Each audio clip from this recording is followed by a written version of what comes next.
8 dusts. The human body is a thing borrowed from God the Parent, the mind alone being one's own. The key to receiving any blessing from God, whether it is for our health or personal circumstances or for anything whatever, is how we use our mind. Selfish uses of the mind, which are not in accord with God's intention, are referred to as dust. Although particles of dust are minute, they can accumulate, if allowed to do so, until, at last, they hinder our capacity to receive God's blessings. For this reason, we would do well to be diligent in sweeping our heart clean by using God's teachings as the broom, and to take care not to cause others to accumulate dust. As pointers on how to notice and sweep away our dust of the mind, the following 8 dusts have been cited: miserliness, covetousness, hatred, self-love, grudge-bearing, anger, greed, and arrogance. Miserliness. This dust includes begrudging giving our services in mind or body, begrudging paying an imposed charge, begrudging fulfilling our responsibilities to the world, to the path, or to others, begrudging returning things borrowed, and sitting back while others perform our unpleasant work. All these ways of begrudging money or effort are at variance with the truth of heaven and are dust.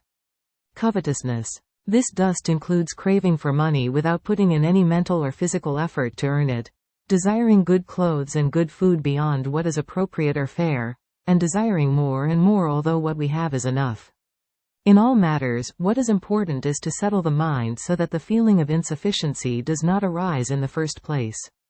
Hatred. This dust includes taking offense at someone's advice given in good faith and feeling animosity toward this person, as well as entertaining a feeling of animosity toward innocent people out of an instinctive or temperamental aversion, and gossiping maliciously about and laughing at them.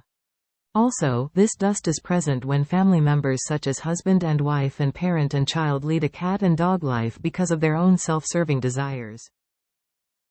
Self-love. This dust consists in caring only about ourselves, forgetting others. Yet it also includes doting on our children in such a way as to let them make unreasonable demands about food and clothes and not to teach them discipline or correct their behavior, thus allowing them to do as they please. This is not beneficial. Also, speaking badly of others in an effort to defend our egos comes under this dust. If we love ourselves and our children, we should love others and their children as well. Grudge-bearing. This dust includes bearing ill will toward others, claiming they have caused us to lose face or interfered with our attempt to gain what we desire, or taking offense at some remark they made. In all matters, bearing ill will without looking at our own lack of wisdom, strength, or merit is dust. It is important to reflect critically on ourselves before getting caught up in the feeling of ill will toward others.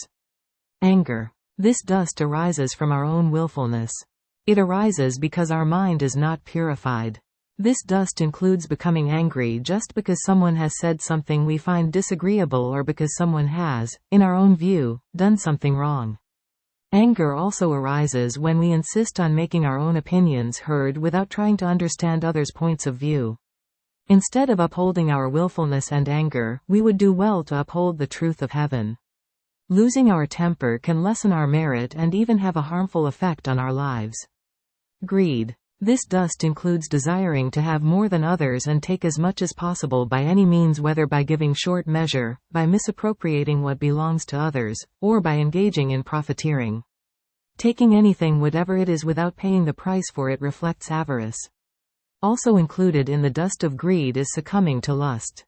Arrogance. This dust includes being puffed up with self-importance, being domineering, looking down on others and trampling on others by abusing our wealth or power, flattering our superiors while being cruel to our subordinates, holding others in contempt by boasting that we are knowledgeable, pretending to know what we really do not, and finding fault with others.